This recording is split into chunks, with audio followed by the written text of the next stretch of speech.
Good afternoon and welcome to this FETFX presentation on science communication recommendations for policymakers. This presentation will cover an overview of the current situation facing science communication in the EU, including obstacles and challenges, and good practice recommendations for policymakers to facilitate more effective communication of high-risk research. First, I would like to introduce our project FETFX. Also known as Stimulating Effects of Future and Emerging Technologies through Communication and Outreach, FETFX is a Horizon 2020 coordination and support action funded under the FET program. It aims to promote FET research and its evolution in the funding scheme dedicated to the European Innovation Council, Pathfinder, among a wide range of stakeholders by community building and engagement activities. The project consortium consists of partners from across the EU. Apre and Fondazione Icons in Italy, Oitema, which is based in Austria, and Zabala Innovation Consulting in Spain. Other than acting as a communication hub for different stakeholders at large, FETFX engages with them on discussions related to the future of emerging technologies and the evolution of the European funding instruments dedicated to them in both digital and physical landscapes. These actions will enable FETFX to bring all researchers, innovation experts, policymakers, and the citizenry closer together. Its inclusive and creative approach will stimulate widespread awareness and engagement towards the ever-evolving European innovation scene with future and emerging technologies in mind. The purpose of this presentation is to introduce the FETFX recommendation paper assessing science communication in the European Union's high-risk research ecosystem. Because the paper is extremely comprehensive, today we have decided just to focus on the current situation regarding the communication of high-risk research in Europe and to provide a series of good practice recommendations for policymakers to facilitate more effective communication. The full paper discusses the practices relating to Horizon 2020 Future and Emerging Technologies and European Innovation Council Pathfinder communication on high-risk, high-gain research from the perspectives of the research and innovation community, science communicators, and policy advisors. It further provides recommendations for European Commission services and the European Innovation Council and SME Executive Agency surrounding the launch of the EIC and for supporting the effective communication of the EIC and its main instruments to the community at large. Research for the recommendation paper came from two main streams. The first was the Signals from the Future, Emerging Technologies in Science Journalism workshop, which FETFX hosted in partnership with the Horizon 2020 funded Project Quest. Discussion at the event, which featured 3 expert panels containing science journalists and communicators, researchers, and policy representatives, was centered around future and emerging technology communication challenges. The second stream was desktop research, but looked at findings from FETFX and from EU-funded projects in related areas, including FET Traces, Effect, Quest, and the others listed on this slide. The last decade has seen a transformation both in the mediascape and in the way communication occurs. We are in a paradigm shift out of which a post-truth type society with new digital platforms, disseminators, and sense-making processes is emerging. Today's science communication ecosystem is crowded, with many actors including spokespeople and publicists, journalists, propagandists, activists, researchers, science deniers, and many more.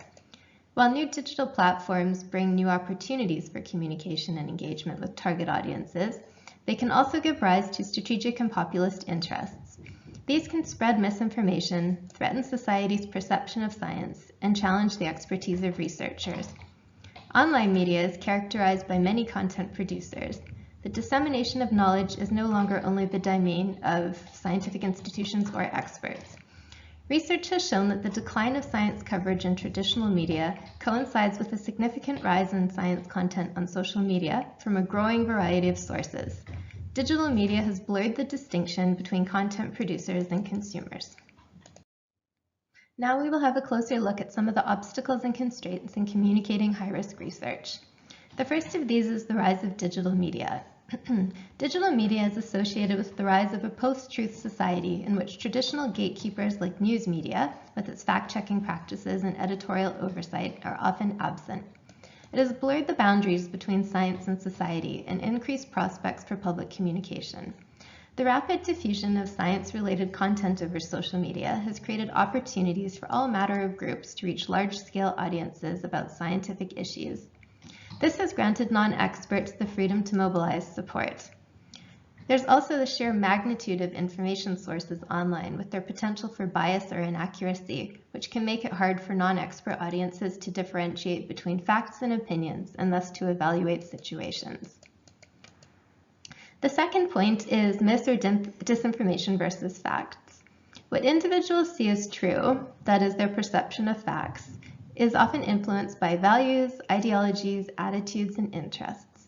This means media consumers tend to seek out content which confirms what they already know. Evidence which runs counter to this can be distrusted. In the new media context, scientific proof can be regarded as just another opinion rather than evidence-based fact. The result is that science communicators can find it hard to gain traction and to have their material seen by those with differing perspectives. The third obstacle is conveying complexity. It can be challenging to communicate clearly and comprehensibly about fundamental research and its social relevance to audiences with a variety of backgrounds. This type of research is based on deeply complex technological or scientific topics, and it can be hard to find messages or results easily understood by non-expert audiences, and then to shape these messages for the requirements of the media. Researchers and communicators must find the necessary level of simplification according to the intended audience's understanding. The fourth obstacle is attracting interest in a crowded arena. While digital communication channels reach a broad range of audiences, capturing attention in the crowded online space is another challenge. On the internet, people tend to seek out content in accordance with their existing beliefs, and many don't even follow science news at all. This can make mass audiences, especially those with differing viewpoints, very difficult to reach. Further, certain scientific topics tend to dominate media coverage. For instance, this is currently the case with medicine and health. The fifth obstacle is making the long-term newsworthy. Horizon Europe EIC Pathfinder and Horizon 2020 FET is unique because it enables for the development of original ideas requiring exceptional, use-inspired basic research to understand and realize their potential applications. While this research broadens the options for future technologies with potentially wide societal impacts, what exactly these will be is difficult to determine during early phases. It could be 10 to 20 years until the stage of application in industry, or for the societal challenges to be addressed directly. The uncertainty of tangible results and this time lag between basic research taking place and impacts coming to pass means that communicating requires a projection into the future. The challenge here is that media focuses on timeliness and novelty when assessing the newsworthiness of topics, because those are what generate clicks. The sixth obstacle is that historically universities and research institutions have emphasized scientific output and indicators like citations, peer-reviewed publications, and journals as measures of scientific excellence. Scientists can be pressured to achieve these prescribed benchmarks over engaging in science communication. To many scientists and their employers, online communication is a fringe or even voluntary activity which lies outside their job description. In addition to their research, scientists are subject to competing time pressures, including several bureaucratic burdens. This results in a lack of time to communicate about science and findings to non-academic audiences. Some scientists may fear that engaging online could damage their reputations and attract criticism or negative feedback. And employers often cannot provide guidelines for researchers on how to interact with critics and online audiences. The seventh obstacle is language and location.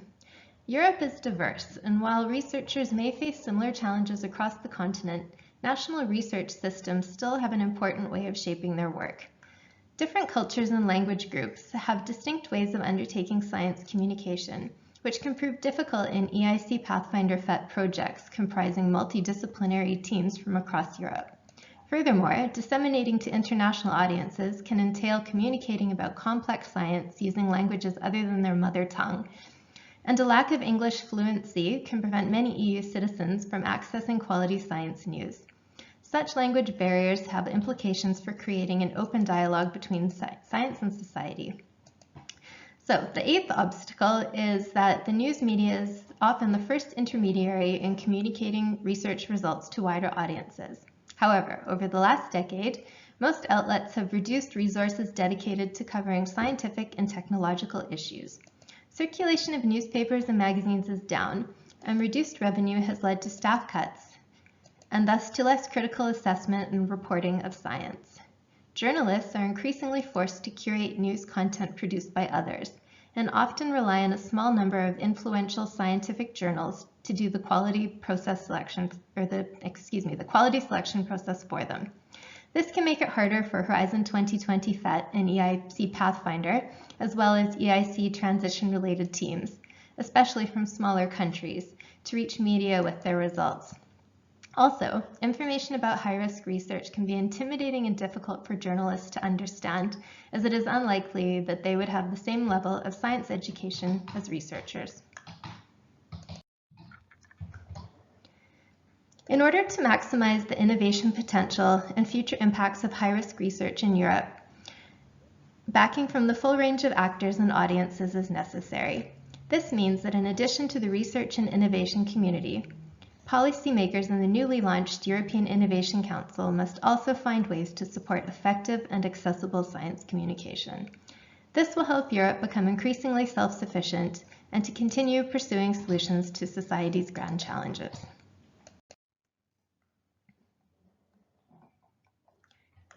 So now we will have a look at good practice recommendations for policymakers. So the first good practice is to choose the right messengers. When communicating about research and results, prominence should be given to credible mediators who can interpret and present scientific information on different topics. In fact, scientists and scientific institutions should play a leading role in introducing information and disseminating scientific findings. It has actually been found that when scientists have an account on a specific social media platform, they and other experts receive high engagement from their audiences. This can be motivated by supporting scientists and institutions through funding and regulation, and by promoting communication as part of scientists' jobs. To overcome reluctance on the part of the researchers, policymakers can consider the following options.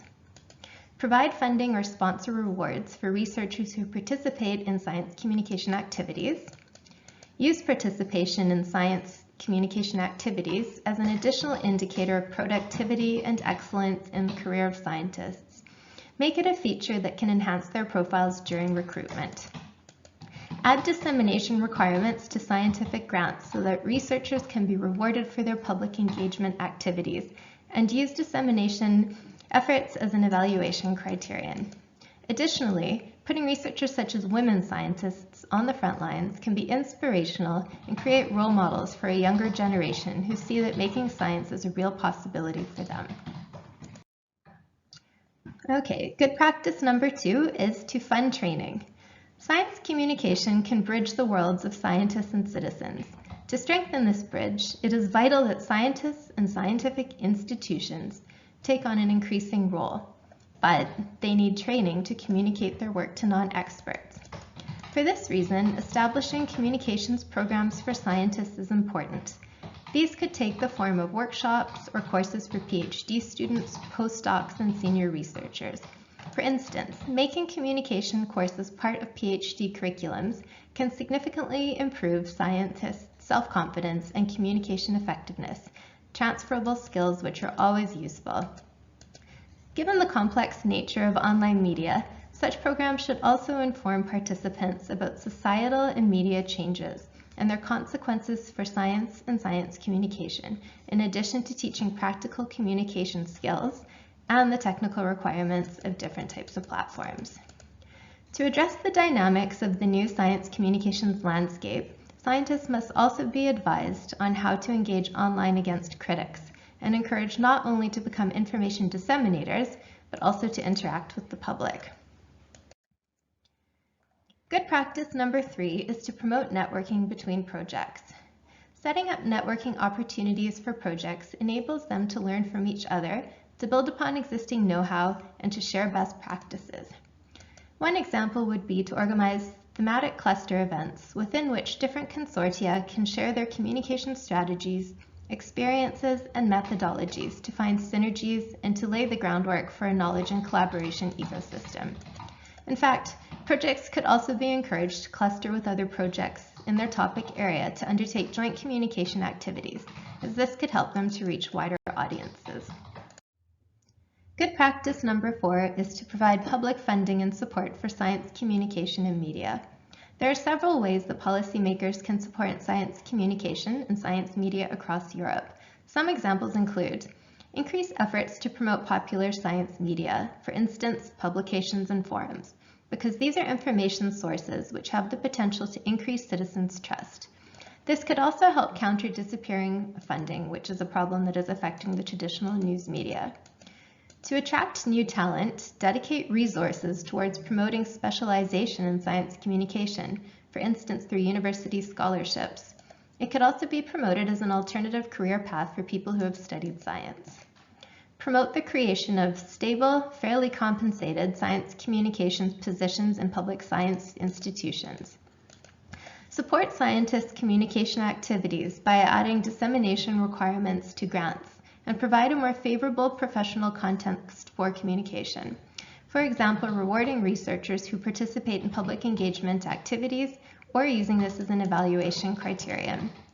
Make it easy for projects to involve professional science communicators, for example, through subcontracts. Good practice number 5 is to create a source for validated and reliable information. Policymakers could support the establishment of a source for scientifically validated and reliable information gathered from across the EU research and innovation ecosystem. For instance, this could be a collective platform containing databases, websites, and fact-checking services. The information should be easily and broadly accessible, well organized so that specific topics are easy to search, and presented in an accessible language so that it may be widely understood. For information aimed at correcting inaccurate scientific beliefs, provide factual alternatives to misinformation and explain why the misinformation was thought to be correct in the first place in a clear and understandable way. Good practice number 6 is to raise awareness about misinformation and fake news. So policymakers can take steps to fight back against mis and disinformation. Consider launching an awareness-raising campaign to address the issue and take steps to improve public digital literacy in order to empower citizens to independently question and evaluate information sources. This should be linked with efforts to strengthen scientists as a source of reliable information, including in the public perception. The next good practice for policymakers is to include more opportunities for discussing scientific issues in the curriculum at all education levels. This can help foster an appreciation for the scientific method as well as enhancing critical thinking skills. Science communication could already feature prominently at an early stage, for instance as part of undergraduate science degree programs. It could then continue through master's and PhD levels so that scientists are confident and well equipped to tackle disinformation when they begin their research careers. Good practice number 8 is to organize participatory initiatives which bring together scientists and citizens. As we saw before, discussions of what is considered true are always influenced by people's values, ideologies, and interests. It follows that this creates a complex environment for public discussions on science. Thus, building mutual trust between scientists and the wider public is crucial, which is why the scientific community is increasingly embracing public engagement as a means towards trust. Many current approaches educate the public about science in a one-direction broadcast style, but bringing stakeholders together through more interactive forms of engagement can encourage dialogue and better collaboration. Venues such as science festivals, for example, provide an opportunity for citizens and scientists to discuss research results directly. This allows scientists to listen directly to concerns and other feedback about the impacts of their research from citizens, and citizens can learn about science directly from credible sources and would be able to ask questions. Such two-way communication can help legitimize research activities and promote acceptance of research outcomes. Further, These interactions could also raise scientists' profiles and visibility. It is also important for scientists, journalists, and scientists to establish trusting relationships. Media would like to have improved access to scientists rather than being hindered by layers of bureaucracy. In turn, many scientists would stand to benefit from being willing to talk about their research to the media, as this could help their work to have an impact. Good practice number 9 is to encourage change in academic culture. As we already discussed earlier in this presentation, so I won't go into too much depth again, policymakers should look to encourage change in academic culture. Traditionally, when judging careers, academic culture has focused on scientific outputs such as publications of articles in peer-reviewed journals and lecturing. However, there is a growing disconnect between increasing expectations for scientists to take on a communication role in addition to their research and organizational priorities manifested in policies and practices of research institutions and universities. To enhance the capability of science to produce a positive effect on society, policymakers should find ways to encourage and support scientists to take on an active communicator roles without risking damage to their research careers. In conclusion, for more than 30 years, Europe's funding program for emerging technologies research has been at the forefront in the search for solutions to society's biggest challenges. In 2021, it transitioned into the newly launched European Innovation Council, aimed at identifying and supporting breakthrough technologies and game-changing innovations to create new markets and scale up internationally, also known as its Pathfinder initiative. But in order for the EIC and Europe to forge ahead and maintain competitiveness, wide-ranging support for research and innovation remains crucial. To achieve this support, particularly in the face of challenges which are currently affecting science communication, robust two-way communication and engagement with all key audiences will remain of vital importance.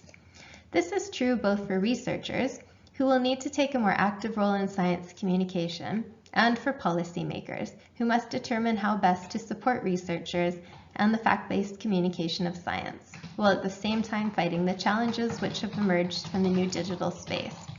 The recommendations contained in the paper, as well as in this presentation, should provide a good baseline from which to start. If you are interested to learn more, including more about good practices for the research and innovation community, please visit www.fetfx.eu to access the full paper. And we invite you to follow us on social media at the following addresses.